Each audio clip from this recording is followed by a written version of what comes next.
You've been on a bit of an adventure lately. Oh my goodness, yes.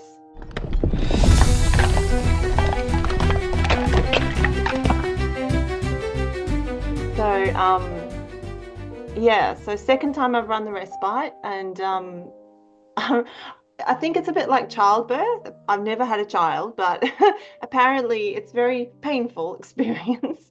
But as soon as you're done, you're like in euphoria and you just want to plan the next one. So that's kind of how I feel. The birthing of these respites has been pretty epic on both occasions.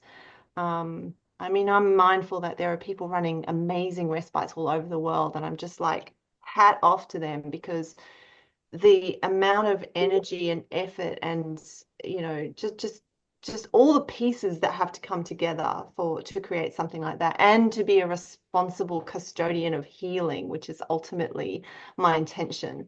Holding all of that has been, yeah, like a steep learning curve for me. And it's a really modest respite, like it's only 6 people in on both occasions have come.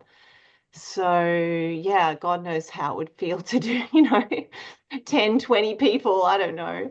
Um, yeah, but on both occasions, really magical, really healing. I've only just come out of it a few days ago and still feeling that like euphoria. So I thought it might be nice time to connect with you and um, just share, I don't know, maybe even some unprocessed thoughts. I'm not even sure what I'm thinking yet. It's still kind of bubbling up in me. Like, I guess the biggest question that I come away from a respite like this with is, you know, what actually is healing? Um, because this time round, like the first time I did it, I was very focused on it all just working. Like, please God, let nobody die. Let no one fall over and break a leg. Let nothing bad happen. Can we all just come out of this like as okay human beings and I haven't done any damage? Like that was my like KPI, you know. And the second time round, my KPI was more about healing, because I felt more confident. And I was like, I really want to provide a healing environment. And without giving it too much thought, I worked more on an energetic level. Like I did a lot of intention setting and a lot of kind of calling in of energies and working with this land because where I hold the respite is on the Sunshine Coast in Queensland. That's the Glasshouse Mountains behind me. Um, where I live. And yeah, we weren't far from these mountains actually, and they're the healing mountains of this area. So that's Mother Biwa on my by my shoulder there, and she's the guardian mother of all who dwell at her base, for hundreds of kilometers. And these mountains connect into the songlines of the other mountains in Australia and especially to Uluru. All the songlines kind of lead to Uluru in the center of our beautiful country and continent. So that's the kind of level of work I was doing before I went on the respite, thinking about calling in those healing energies, the healing waters, the healing guardians, the earthiness, the earth to hold us and protect us and take care of us, and the trees to take care of us as guardians, and the weather to be kind, and all of that stuff.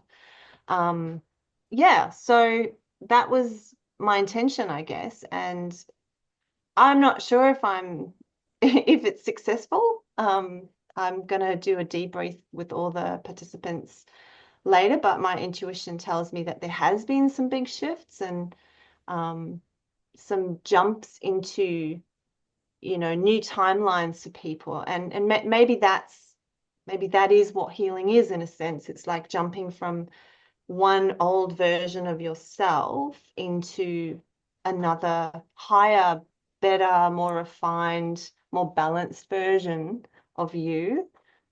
Mm. So I'll pause there. I've Those are been my thinking thoughts so something very far. similar. That's amazing. What if healing is actually aligning with who we really are?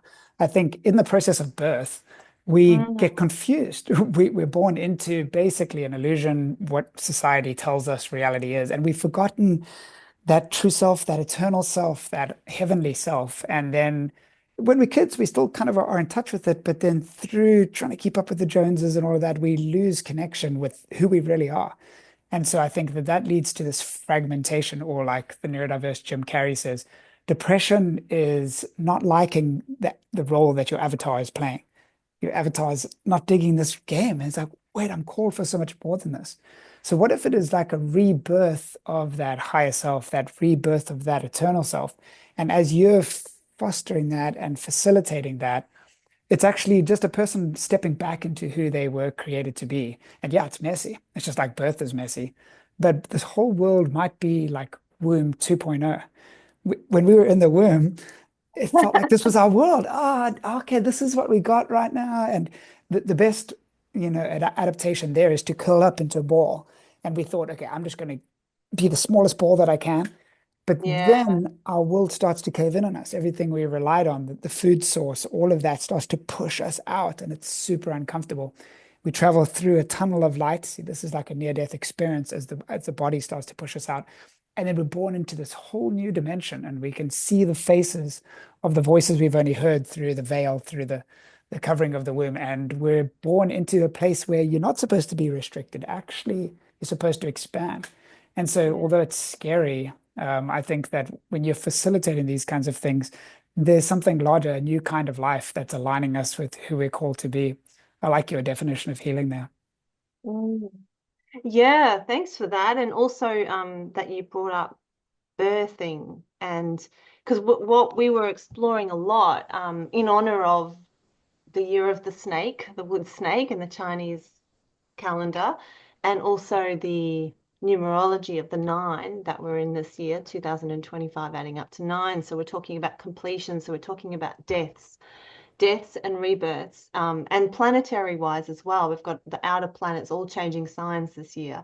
So again, the change, right? The old, the changing of the God, the letting go of the old. And so we talked a lot about death, like what are we letting go? What is dying within us?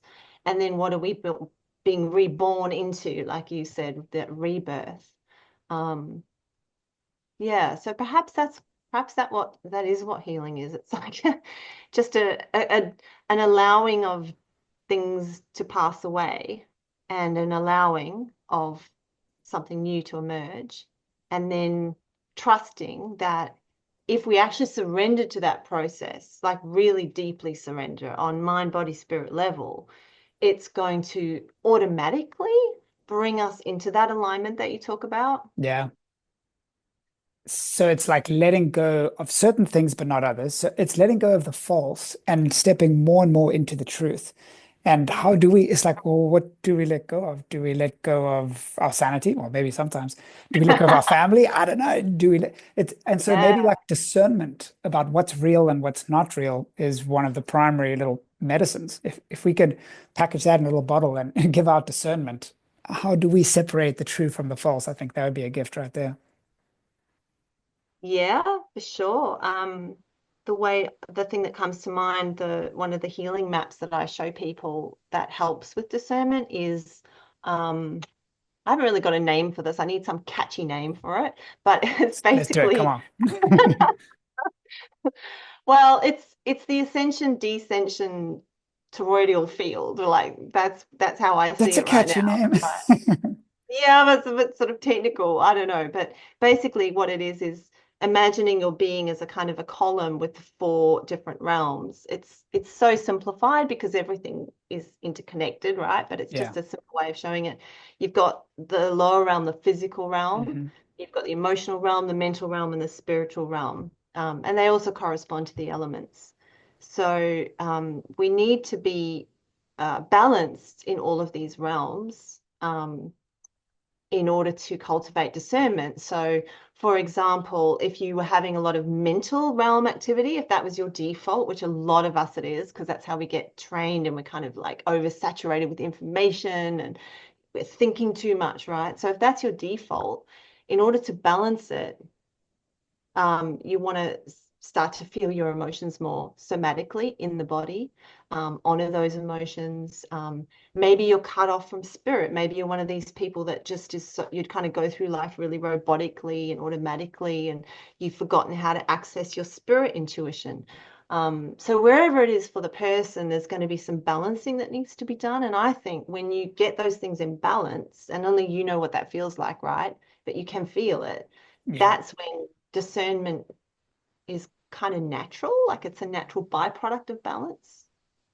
Yes. It's like one of those little, when you're trying to see if something's straight, there's a little bubble that needs to be over the line and and then Yeah, yeah. and Hmm. so it's a balance between the multidimensional natures that we have. Like humans are Yeah. multidimensional beings. I think that aligns well. At the moment, I'm really interested in this mystical Christian thinker named Rudolf Steiner, who created the Mm. Waldorf education system. Like a Yeah, lot I'm of my familiar with buddies, yeah, Steiner. Yeah, maybe it. Hmm. it's pretty big in South Africa because a lot of my friends in Cape Town went to the Waldorf schools. And Oh, so wow. what he's saying is that pretty much what you're saying. He uses slightly different words like the etheric body and that kind of stuff. But he's saying the goal of each phase, and he kind of links it to even the evolution of the mountains and like the elements. The elements were supposed to evolve so that then they could produce emotion. And the emotions are supposed to evolve so that then they can produce mind. And now the mind is Wow. at this platform that we're on right now. We're actually building, I guess, another organism through our thoughts, Yeah, I which love tripped me this. out. I just read it last night. And Yeah. this thing has a mind of its own, or not a mind, but like a life of its own. And Mhm. if we train that thing, just like it's good to train the body, feed it the right nutrients and stuff, we're giving birth to a spirit being or something like that, some sort of eternal thing. So, like to use a technological metaphor, maybe like the beginning stages, we have to just collect the copper and the aluminium, not aluminum, the aluminium and all the different elements, and then we can assemble a computer. And then on the computer, we have to now assemble some sort of an operating system. Okay, cool, we've built that. And now on the operating system, we can assemble the programs. And now from the programs, we can assemble artificial intelligence, which then takes on a life of its own and starts to work backwards and can then like mess with the elements and stuff. So I think what Wow. you're Yeah, saying, yeah. yeah, when you drew the columns, like could see that as a cool picture, and I even like the names of it. But I think we're emerging into a multidimensional understanding of what we are. Yeah, I love it. And that idea that this frenetic mental activity that is going on in the individuals and the collective, right? Is actually the ferment, the very thing that we need, the agitation on that level to pop out, I guess, to be birthed into Uh, higher consciousness, into what I've heard described as higher mind. Um, and what some channeling beings, such as Ra, I don't know if you've ever looked at the Law of One material, but they call it a social memory complex when a species like humanity come together and form a collective shared mind, right? And it's not a hive mind at all. yeah. It's just a shared vision and intention and understanding of what reality is and what we would all like to experience. So maybe it's an individual process as well as a collective one that we're all going through. Yeah. Yeah, it's like what happens on the microcosm happens on the macrocosm. And the birthing Mm. process that you had in your retreat there is a birthing process that's happening. And I wouldn't be surprised if that's happening in the planetary levels. It's just happening on every 100%. level, which is pretty Exactly. cool. And like a lot of Fractal. theologians, and yeah, it's a fractal. A lot of Mm. theologians and psychologists believe that we all came from a sort of collective mind. Like they believe that all the dogs actually share one soul. And like Yeah. when I just watched the movie A Dog's Purpose, and it's about this dog that gets reincarnated into a lot of different forms. But Oh, that's actually what cute. theologians believe, some of them, that we Yeah. all come from a collective mind. Like if you watch a flock of birds, they'll all change paths at the exact same moment. They're not necessarily following the leader.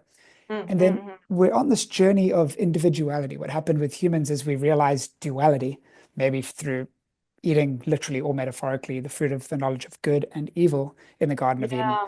And so this has separated us from that collective for now, but we're on an adventure back towards a collective, but in an informed way, like a differentiated unity.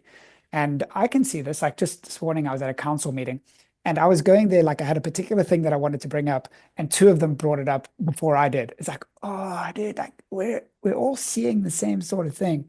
And so I think it's interesting what you're saying about maybe this ferment, all of this stuff within the mind, our collective mind, is the fertilizer. It's the pusher that needs to push us out of the womb. And that's how this realm of duality works. Unfortunately, it's like through pain and Yeah. struggle is birthed Huh. something new. And so we're getting ready for something. And now it's like, what's it going to be? And who's Yes. going to kind of light the path forward?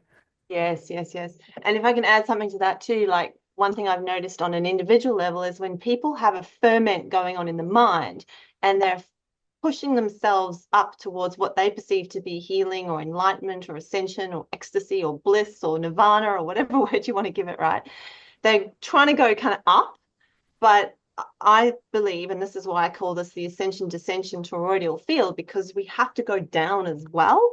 We have to, in other words, we have to become one with God, which is sort of going up, but we also have to become one with the earth, right? So this is like integrating shamanism or animism with mysticism Hmm. and theology and the conceptual things, the abstract things.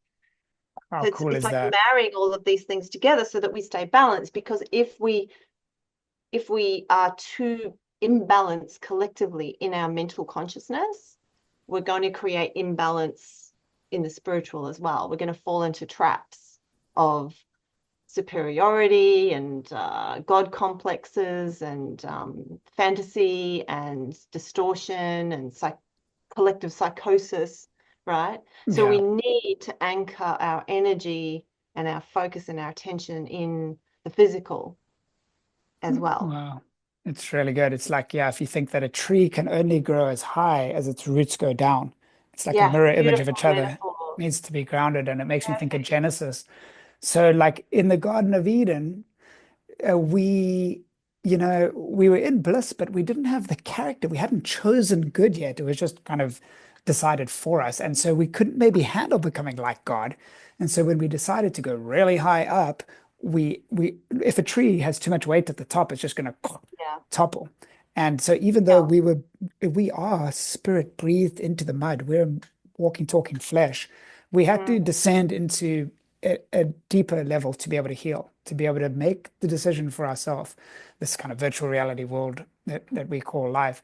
And so the Christian tradition will say that God came down into the flesh in the person of Jesus and was able to redeem it from below. When he died for those 3 days, he descended into hell. He didn't go straight up. It's exactly like you're saying. He Mm. actually went down and dissolved Wow. into everything so that he could lead the captives up. I know, it's like that. Yeah. He's created the channel by which all of us can, we don't have to make the channel. We just kind of get, Yes. like you say, align. It becomes easy after you're aligned with that, and it just sucks you up into what the Greek Orthodox call deification. Yeah, us Mm. becoming more and more like God, but in an informed way and not in a I'm God, which sometimes like certain branches of Eastern mysticism can err on the side of that. But it's not Yeah. that. Actually, I'm a child of God, like made in his Yeah. image. So yeah, we were weaving together mysticism, like ancient scriptural text and the earth as well, which I think is powerful. That's so good. And there was a phrase there that my ears really pricked up when you said we hadn't chosen good back in the Garden of Eden. And I feel deeply in my bones that we have chosen good now and collectively. And this is why we are ascending. This is why we are changing our consciousness because together we have now chosen. We chose to have an experience of the fall. We chose to be in darkness. We chose to forget. We chose separation consciousness to learn, Yeah, to be in that womb, as you say. We chose to be in the game of duality and polarity and just to, and the test was, can we love in that condition? Can we love ourselves? Can we love our brothers and sisters? Can we love our earth? And so we've all been playing in that now for thousands of years. And I think we have collectively chosen to end that, to have that die, and for a whole new experience to be birthed. Jeez, what do you think that's going to look like? I think it'll look good, whatever it is, because we've chosen good. Delicious. Ah, come on. How close do you think we are? Like, how do you practically see this rolling out? Do you think it's going to happen in our lifetime? Does it maybe happen in each lifetime? It's like microcosm I is a think it's reflection of the happening now. macrocosm. I think it's already happening. Yeah. So, I think like, it's we think in the next happening. 20 years? Yeah. Yeah. I think a couple of generations and we'll all be there. But a lot of us are already there. You How know, would you we've got describe it? What is it? it's it's Where God are conscious. you? God It's love. consciousness. Bliss. Yeah. It's love for all. It's love for yourself. It's love for your brothers and sisters. It's love for anything that you witness and see. It's a place of no judgment. It's a place of seeing all as divine and beautiful. Um, and and it's a place of joy as well. Like I used to think that that state of consciousness would be really boring. Like you would just, I don't Yeah. know, wander around in white robes singing Om or something all the time. And it's you still get your contrast because we're still in the physical bodies, but your perception of it is completely different. So, for example, if I have an ache or a pain now, I don't hate that. I explore it. I love it. I work with it. I see it as it's something for me. Um, and it's a gift. So you see everything as a gift. And then automatically that dissolves conflict and pain and suffering. I mean, you still suffer, but it's just to a much lesser degree. Yeah. Wow. Yeah. What a And there's paradigm joy in shift. Yeah, there's joy in the suffering. Well, I mean, that's what it says in the Bible is that Jesus chose the cross because of the joy set before him. Like he chose it for the joy. And so if we're able Oh, to tap really? in, Does it say that? does it? Oh, So wow. he saw what was Yeah. up. And so maybe we do endure some sort of a death, but it leads to a larger joy. And when you can even, if you enjoy suffering and not like, oh, I'm enjoying it in a kind of masochistic way, but Yeah. it's a Mm. teacher, there's something precious about it. You kind Yeah. of checkmated life. Like, what's it going to do? Exactly. It's Yeah. like game over. There's Yeah. no, and gradually you dissolve all fear. Like there is no fear. Yeah. Um, and like you say, that's game over. It's anything that comes into your field of awareness, whether it's a personal pain or it's someone doing something that previously you would have judged or hated, or there's plenty of things right now on the planet that you can turn your attention to and hate or Yeah. judge or criticize. But can you look at those things with love? Yeah. And if you can do that, then you will, like you say, game over. That just transmutes all the negative energy into that God consciousness, which judges nothing, which loves everything. Yeah. If you've experienced I call it love, seeing through the eyes of God. oof, and what a vision that is. I mean, to what extent have you embodied that? I can't say that I don't have any fear. Even when I have that, like, I know, okay, it's ultimately going to work out, but I still, I don't know. What extent have you tapped into that liberation? Um, mostly, mostly. Wow. Yeah, mostly. I do reside. I would say I dwell in it. But like I said, I need to kind of explain that because I still do get the fears. But what happens is they come up in my mind, and I see them straight away for what they are, and I can transmute that. So it becomes quite a fast process of it isn't about getting rid of the fear either. It's just noticing. It's an observer type of consciousness. Yeah, Yeah, I like that word transmute. You transmute it. It's like an alchemical process of turning this base metal, this darkness into gold. It's just like last night I had a scary dream about my daughter hurting herself, and now that scares me. Like I've always, since yeah, age 5, like I've been freaking out about death. And in some ways, that's given me a deeper appreciation for life. As soon as I realized that my mom and brother could die every day, oh, my mom and brother. But also, it really makes me appreciate my mom and brother at 5. And still to this day, it does. And like my daughter, like when I looked at her this morning, there was a preciousness because I'd had that dream. So it's like there's a fear. And I think yeah, I mean, it's obviously a fear that's rocked me my whole life, this fear of losing the people that I love. And yet that duality is also what makes it so precious. yeah, yeah, yeah. What you said there was so much in that. I think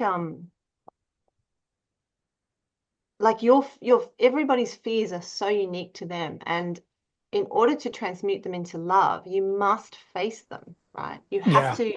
You have to open yourself up. You have to open your Yeah. heart up, not face them with your mind, not go, right, what's this fear about? Like you can do that, and that does help me. I quite like to analyze things, and you just explain that too. Like sometimes you use some logic to help you understand why you have the fear. But if you can open your heart up to the fear, if you can love the fear, that's kind of like a paradox, right? Because love is the opposite energy of fear. Um, and really dive into it and surrender to it, then you discover that there is nothing to be afraid of. Life swallows up death. Yeah, it's the Yeah, Ouroboros, the snake eating the tail. exactly. This lovely ancient symbol of completion and union. And that is just remembrance. That is just remembering who we are, coming into that state of remembering. And when I said mostly, I did have to acknowledge that there are primal fears operating in the human DNA and the human template. So they might not be your fears, like we've each got unique fears, but then there are also like collective fears around the terror of annihilation, um, the uh, like survival, reptilian primal survival fears, right? Um, and yeah, so I'm kind of like they lurk on the edges of our consciousness. I think they live in the reptilian brain, to be honest, Even that Yeah. can be faced though. It can all be integrated, it can all be transmuted. And maybe this is why, just to kind of link this to mental health and the work that you and I do, maybe this is why people who experience psychosis are so precious and important on the planet because they are facing deeply extreme fear through what they're going through. And yeah, that takes enormous courage, and they need guidance and support to do that, and not to get lost in it, and to hopefully kind of, you know, find a pathway through that where they actually come out healed, not crippled from that experience. Hmm. And if they do, they're actually doing it for the collective. Like what's accessible to one of us becomes Mm. accessible to the whole collective through the subconscious or whatever. So yeah, I mean, we gotta nurture those going through these altered states like psychosis. I'd love to hear, what do you think it is? What do you think psychosis is? Um, I think it's an expanded state of consciousness in the frequency of fear. Hmm. Mine, so there's two different types of, I guess, when you think everything's watching you, it can go two different directions. The one is paranoia. Everything's watching me and it's out to get me. And the other one is called pronoia. Everything's watching me and I'm the star of the show. Yeah, yeah, So yeah. my psychosis actually went towards the Yeah, pronoia version. So, sure. Yeah. and maybe it was built on a fear of the opposite. Maybe my fear was that I'm not enough, I'm insignificant. Mm, And so good I had point. the kind of adverse reaction. But my psychosis was much more like not Bruce Almighty, the other one where he's in this bubble, the Truman Show, where like everything's designed around like my interaction with it. In fact, like everything's a lucid dream, and we're all just one consciousness experiencing it from different angles. Mm, So like I've seen lots of fear within so-called psychosis, but then I've also seen euphoria. Like where does yeah, that come into it? yeah, for sure, for sure. Yeah, and look, semantics, because sometimes I call the mania state more of the bliss, the higher kind of like Yeah. states of grandeur, the grandiose delusions, Yeah. I can fly. And when I was going through psychosis, yes, I also had ecstasy and rapture and oneness with the universe and all of those things. But the problem, the reason I call it, so it's an expanded state of consciousness, which allows the self membrane to dissolve somewhat, mostly in some cases, right? Not completely, because somewhere in there you're hanging on to a thread of who you are, but it's an ego collapse, and Yeah. that's the self membrane disintegrating, dissolving enough so that you are now exposed to the subconscious energies, to the astral, to all dimensions, to all the invisible realm. And if you do that as a mystic yogi, let's say you've trained for decades, and you've really worked on yourself, and you've got no unprocessed trauma in your system and all that sort of thing. When you have that self membrane dissolve, you're going to have a beautiful time. It's like, Yeah. nirvana, right? Because your expanded state of consciousness is operating in a field of bliss, in a frequency of bliss. But if you have an expanded state of consciousness, in the lower realms, if you haven't yet processed your unconscious trauma, if you are, yeah, it's fear. It's the all these Mm, the roots of the paranoia and the demons and the negative things, and perhaps even, like you say, grandiosity like that could be seen as a masking of the fear of being inferior, or I'm not good enough, or all of those things. That's what's going to come up in your field, um, because we're like attracts like. So whatever frequency, the aggregate frequency that we're operating at, that's what we're going to have available to us when we're going through something like that. Mm. yeah. So it's like seeing a reflection of yourself, or like seeing yourself in the Yeah. world, that it's actually all the energies that you, and maybe the whole world is within us. Maybe this is all just kind of like a process of discovering that. Yeah, so maybe heaven isn't another place that we go, but it's a state of consciousness, and maybe we can get there now. I don't know what happens to our physical bodies if we go there now, but maybe psychosis is a gateway or a portal. Like I love that about how you said that the self membrane dissolves, where you're permeable to everything else. And in that case, we've got to clean up the pain of the past, like the trauma. We have to process all of that kind of stuff. We have to make decisions about character, like character decisions. Are we going to take this glory for ourselves, or are we going to use it for something larger? And we have to make wise decisions about not trying to fly, because I literally would try to fly. And you don't want to do that by jumping off the cliffs.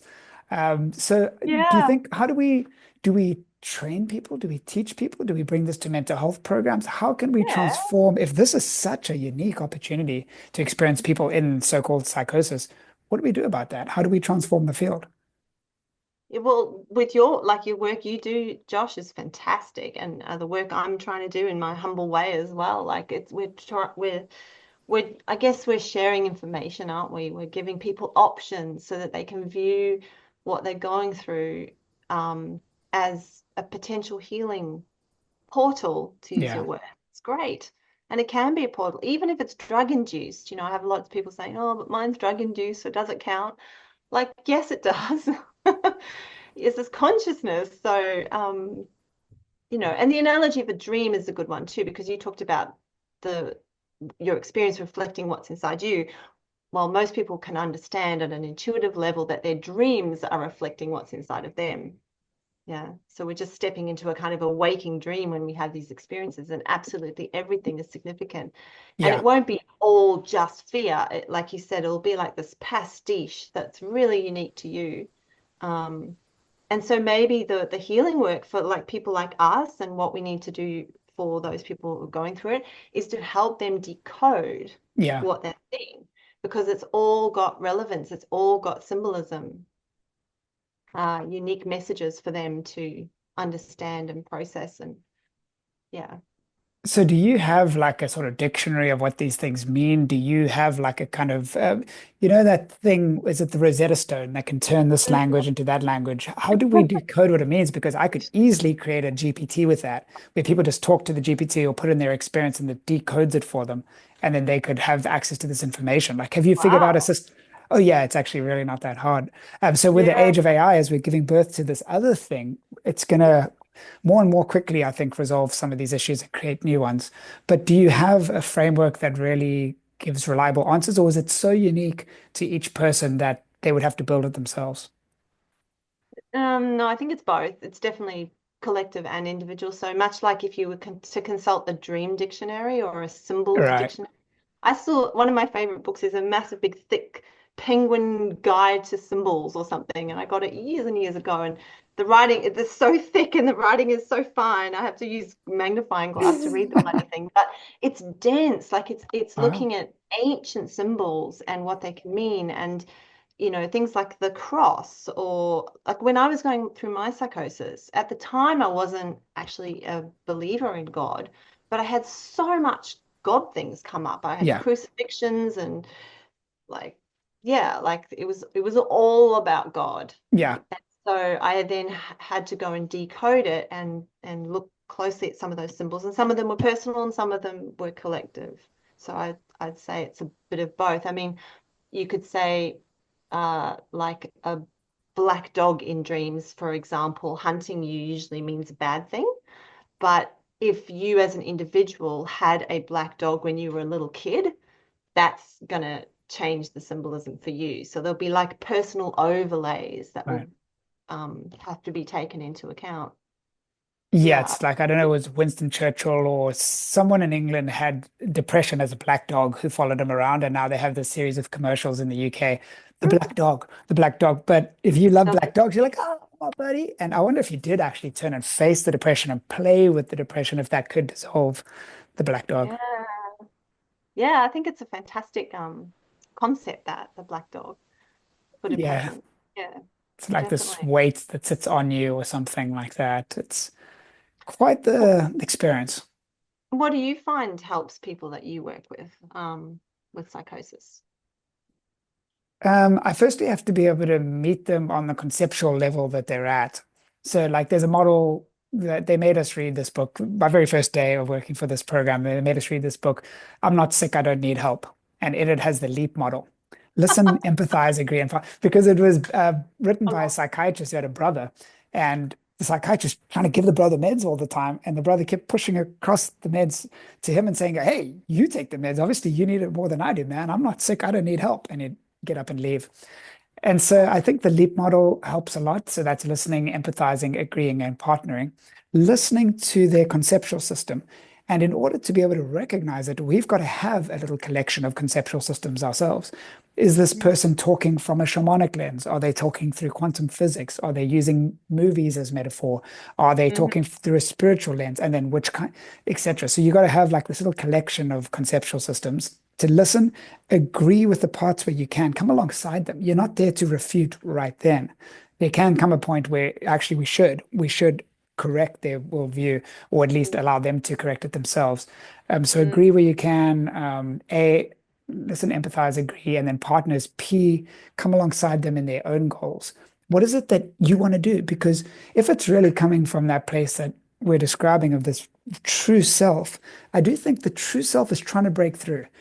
And if we can listen to that true self and try allow that true self to achieve some of its goals, life will teach it. Like, we don't have to always be the teachers. We can be the facilitator. We can walk hand in hand with the person and let life do its teaching rather than trying to steer the whole thing. So I guess that's something that's helped with me, but I think it's still relatively yeah. new. See, I hear a lot of people talking about it, sharing their personal stories. I think all that's great. And for decades, people in the alternative mental health scene have been doing that.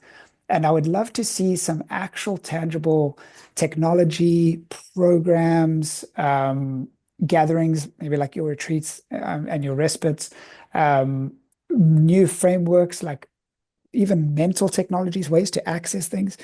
I would love Mm. to see some practical things come out of it, and maybe we're at a point where we can help to usher that in. Yes, yes, yes, yes. So much in that. Models, I'm making some notes so I don't forget. True self trying to break through. I just really love that. And I think that yeah, because you can't do the work for them, right? Like even if I was to decode someone's it's not even possible, but let's just imagine for a moment it is, if I could decode someone's psychosis experience perfectly and I knew Yeah, exactly what everything meant, it's absolutely zero help unless their true self is willing to come forward and they are willing to die to the old self to some degree, right? To have yeah, that death and rebirth process.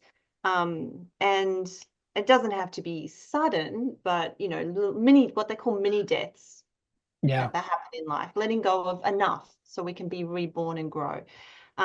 So yeah, that true self, I love that because it really made me think of, sitting in front of people um, who maybe the medical model would say are completely crackers. They're not making any sense me. at all. That's me. Yeah. Yeah, Um, but like you said, there's always that sense that there's that true self in there somewhere. Yeah. And it's like little shafts of light that kind of I can almost see energetically. Um, and that's really what I'm interested in, is those little shafts of light and that true Yeah. self that's sitting behind the stories, behind because I have this theory that I'm kind of like a model that I'm working on for my course, which is that you have a collapse of an ego when you go through psychosis, but then you have a really critical stage that comes after, which is reconstruction of the ego. Yeah. And this stage is where I think the traps are, where people adopt the I'm ill and I'm got schizophrenia and I'm all these kinds of things. But maybe even without that, they still do this, right? They reconstruct their ego in a way that defends them from all of that fearful stuff that they were looking at when they were going through psychosis. And it also defends them from their previous trauma because they're just not ready to deal with it. And you have to honor that. You have to honor where everybody is at, that if they don't feel ready, then there's a reason. Cool.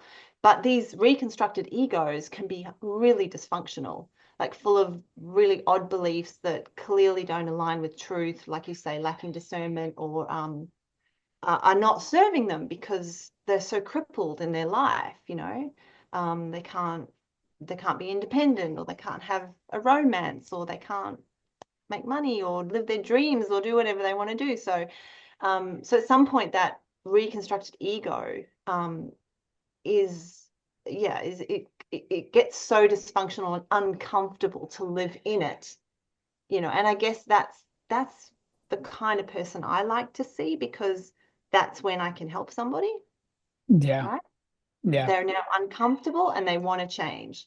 So great. Let's look for the light. Let's look for that true self, as you said, and let's allow that true self to come forward and tell us what it wants, because it's the one with the wisdom. I don't have the answers. I'm Yeah. just there to see the light coming out. Wow. It's so cool that you focus on the light. I love that. I could visualize shafts of light, as you're saying, these beams of light coming through the cracks in the ego, because maybe the original ego wasn't perfect either. And so then they No. do build up this other one, but I think sometimes it can be I guess sometimes it's a thinner veneer, sometimes it's a thicker veneer. If it was very traumatic to have all of their reality called into question, and particularly if their loved ones are saying, stop, stop, stop, stop, stop, then they can build up these thick ones. But personally, I did build up a bit of a thin ego. Is like, oh, okay, I think I was malfunctioning. Oh man, I messed it up. I need to get back to the grind quickly. But then I was like, wait a minute, no, no, no. And so that was like stepping into, it's like an egg or something. You're born into this larger egg and it's thin, and then, oh, then you're born into this larger egg. And so I do think that like you have to be ready to let go of the old, because otherwise it's leading the horse to the water. It's the stages of Yeah, change model in psychology. A person has yeah. to be ready. But I guess that comes down to whether you trust the process or not, whether you Mm, trust that there is this light shining through the cracks, and whether there's this new reality that's calling. It's the call to yeah. adventure. And so, what you're doing and what I'm doing is we're reframing the narrative, because conventional psychiatry would say, no, there was no purpose to it. It's just your mind's malfunctioning. Yeah, In fact, yeah, even just the cosmology would say there's no real purpose. It's just blind evolution. It's one atom trying to squash the atom next to it, sucker. That's the whole purpose. When we say yeah. no, no, there's a multi-level, multi-dimensional unfolding going on, and you were just at the precipice of it. Well, that redeems the whole story. Then it brings curiosity back to it, and it brings those little sparkles back to life. So I love it that you're doing it there in Australia. And we spoke last time about the Drakensberg Mountains, and you're saying we're in the year of the serpent. And I don't know if those are part of the Rainbow Serpent Mountain Range in Australia. They They are. they certainly are. Yeah, See, yeah. that is connected, you told me, to the Mm, Drakensberg mountain range in South Africa, which we both lived in. And so the continents were once connected and have diverged. And but mm. yet we're still connected by these other kinds of root systems. And if tectonic plates diverge far enough, and if egos diverge far enough from what they thought they were, because it's a 3D globe, it's going to come back together in these new informed ways. And so in some ways, we're still connected to that cycle, that serpent, the rebirth, but also I don't think so. I also use the Ouroboros because I like that. It's the snake eating its own tail. We're stuck in these cycles, but I also think there's a way outside of that cycle. The snake keeps on shedding its skin, but at some point, maybe the snake becomes a person or something like that. And so I do think that there could be something that emerges beyond our current order Yeah. of things that's just absolutely mind-blowing. I can't wait to start to Yeah. feel that out with this new organism that's being birthed through our minds. Oh, brilliant. Well, this word I've heard used is hominoluminous, right? So what are we? Homo sapien. That's Yeah, what we're told we are, the scientific name, but we are now becoming homino. Have I said that right? Luminous. Yeah. So the light human. homoluminous. Yeah, Yeah. Yeah. This light is beings. something completely, completely new.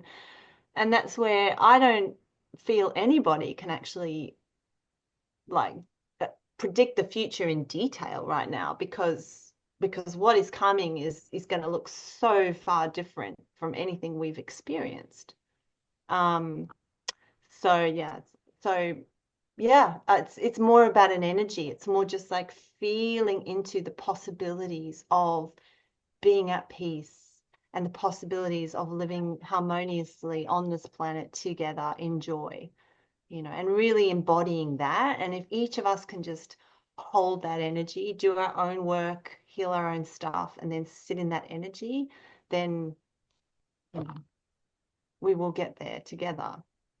I'm feeling like we're getting there. I'm feeling like we're making progress. I think we're literally on the opposite side of the globes. I think California and Yeah, Australia are probably, literally, which is and kind of yet cool. we're united by South Africa. You also South African, and the Drakensberg range, and this collective kind of light spirit that's dawning in us. So, any final thoughts there, Louisa? Oh no, look, we covered so much. I mean, there was a phrase you used that I guess I just want to highlight because I use it all the time. It's probably the phrase that I use the most with everyone I work with, and that is to trust the process. Yeah. Yeah, you said that. Trust the process. And I think that's true in the individual and the collective. Yeah. There's this So, larger benevolent intelligence that's got us. We can relax in the river and just trust the yeah, that's destination. We can it. start to surf the river. Yeah. Exactly. Exactly. Yeah, maybe we'll do another one on some of the South African cosmology, and I'm very curious to talk about like yeah the Zulu creation myths, for example. They're about snakes as well. It's interesting, huh? And some of the shamanic traditions, and yeah, this marrying of like the god and the shamanic I find really fascinating. So hopefully we can catch up soon for another amazing chat. Us Sangomas will come back together and I cannot wait. All Of right. Peace course. out, my friend. Oh, Salagashi. Malagasy.